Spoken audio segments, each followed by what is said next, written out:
Hello, beautiful souls. You guys, I've been getting so many downloads, you guys. I literally have, I have to write everything down from the dreams. I get so many that I have to write everything down, you guys. So, one thing I want to come on here and I want to say is, Spirit is showing me the movie The Devil's Advocate. If you haven't checked it out, it's basically about the devil taking over in the justice system with the lawyers and laws or whatever. But there was one scene at the end of the movie where Keanu Reeves' character, the devil is waiting to see him at the end, so the devil can reveal everything, that his son, and basically to join his team, just it basically. And when he steps to the hospital after losing his girlfriend, literally there was no cars, nothing on the street. It was lonely. And Spirit has also shown me the part in the movie where the voodoo guy was doing spiritual work over a court case, and the lawyer kept coughing like he couldn't represent, like he couldn't speak, like showing me a cow tongue, that these court cases has a negative force over them that God is literally cleaning up. Remember, you guys, you cannot sell your soul. Okay, you cannot sell your soul to the devil. It belongs to God.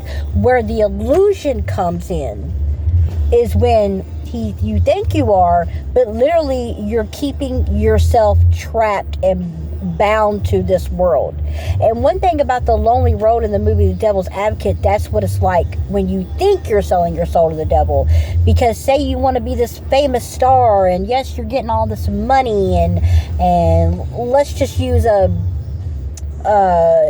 somebody who signed on the line, name on the blood, with blood on the line, a singer, I'm just using for an example. Yes, they're getting all this money, but they're a slave to the industry. They constantly have to go on tour. They don't have no time to actually enjoy. It's constantly move. Because you hear a lot of people say that they wish they could go back to the time before they blew up. They're constantly getting approached. So remember this, you're not selling your soul to the devil. I don't know why I'm shouting. I'm sorry, you guys. You're not selling your soul to the devil. You're literally keeping yourself bound to this world. Okay?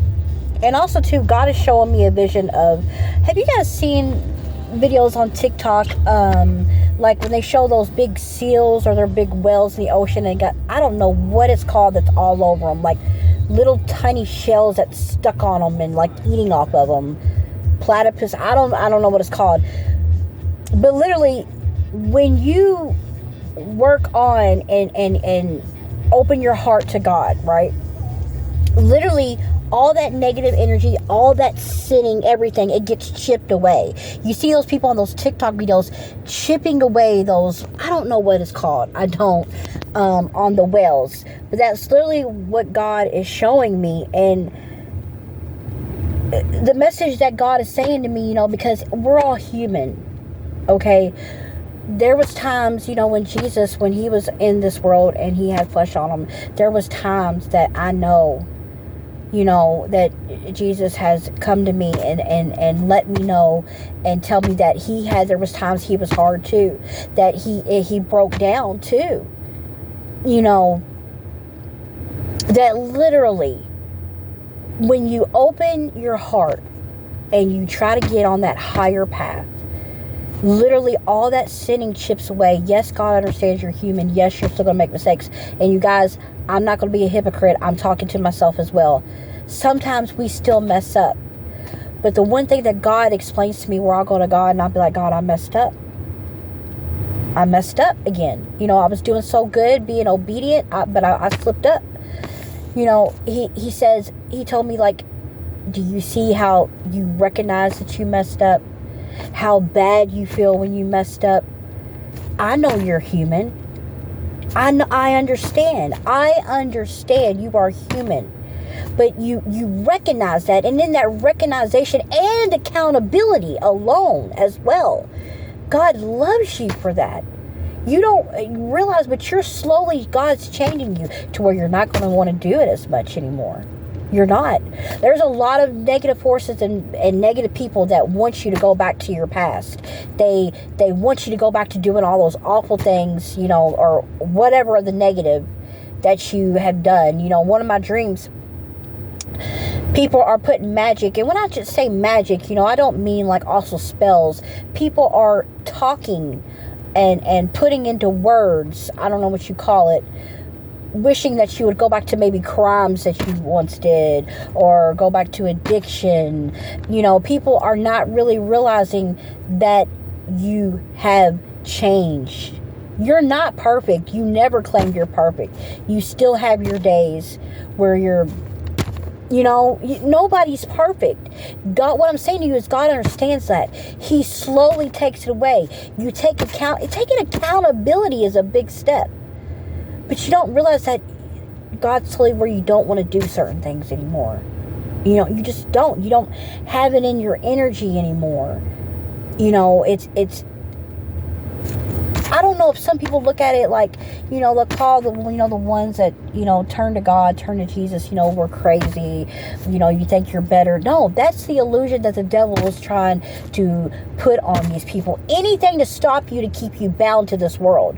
They do not want you to sin. They need your energy. They need your energy. The devil wants to use you for malicious, awful. He wants to keep you bound. Because remember, this is supposedly his world, right? The devil's playground, right? He can influence you.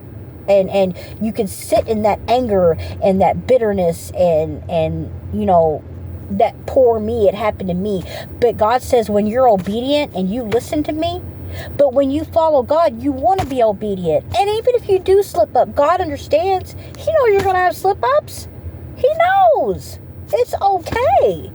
Long as you took accountability and you got that feeling inside of that just, you feel so terrible. You're on the right path, my love. You're on the right path. Don't worry about what anybody thinks. But when you get such a high ascension, you don't give a damn what anybody thinks. You don't give a damn. And then some people just think you're too good because you don't follow the group anymore, or like you're better. You're not. You just are protecting your peace.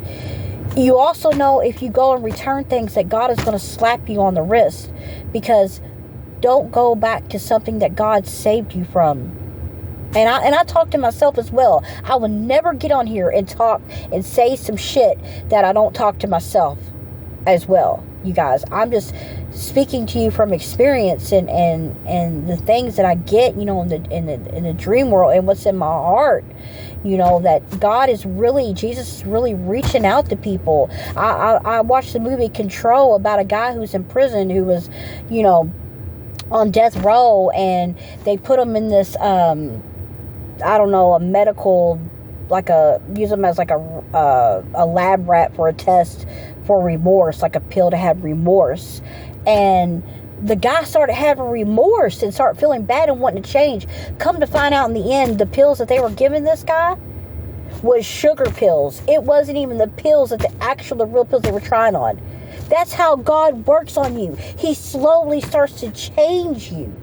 He's got a plan, and he had a plan for this guy. Ray Liotta's character in the movie is called Control. Check it out. He had a plan for this guy all along, and this guy took people's lives, just really didn't. I'm talking about the meanest guy, the meanest, awful, so dark in his heart. God changed that man around. I don't know why God keeps leading me towards those type of movies. Just like the movie I was led to watch, Cruel Intentions. If you haven't checked out Cruel Intentions, you had a brother and sister, stepbrother and stepsister, who did evil things to people just to be cruel. And the guy character, the brother, he is fallen in love. How love changed him to want to be a better, person. I'm telling you, love, you cannot make love in a lab. Love is a God source. God has a plan. And I know God has a plan for some people out there. You may think you're such in the dark, but God has a plan for you. And I pray to whoever needs to hear this message, I pray that it gets to you. Even if it's just one person. I don't need this to go out to, bunches of people. I don't. I just need this to get to the person who needs to hear this. You guys, I'm only speaking through experience because I've been going on this ascension. And, yesterday I said something to my daughter. And the way it came out, it was anger. It just didn't come out right. And as I took a shower, I was in the shower the whole time. I felt bad. I literally felt bad for what I said because it just didn't sound how I was trying to get it to sound, what I meant. And it ate at me until I apologized and I told her how sorry I was. Years ago, I would have just let that sit and would have just let that go. My pride would have took over. But that's what God does. He takes away pride. He takes away lust. He takes away He slowly starts to take these sins away. Like literally. He changes you. He puts that energy on you. He's an energy source. If you feel the energy to do something or to say sorry or to be honest, to tell the truth, that's God literally put energy on you. Remember this, when God comes to you, when Jesus comes to you, or there's a blessing or offering, or if it's come from God, remember this is what God tells me. This is what God, because yesterday I had to pray about something and I didn't know what to do, and literally God was telling me in my head, if it's coming from me to do something or a blessing or whatever, it's not going to have chaos. It's not going to stress you out. It's going to have peace to it. Remember that, you guys.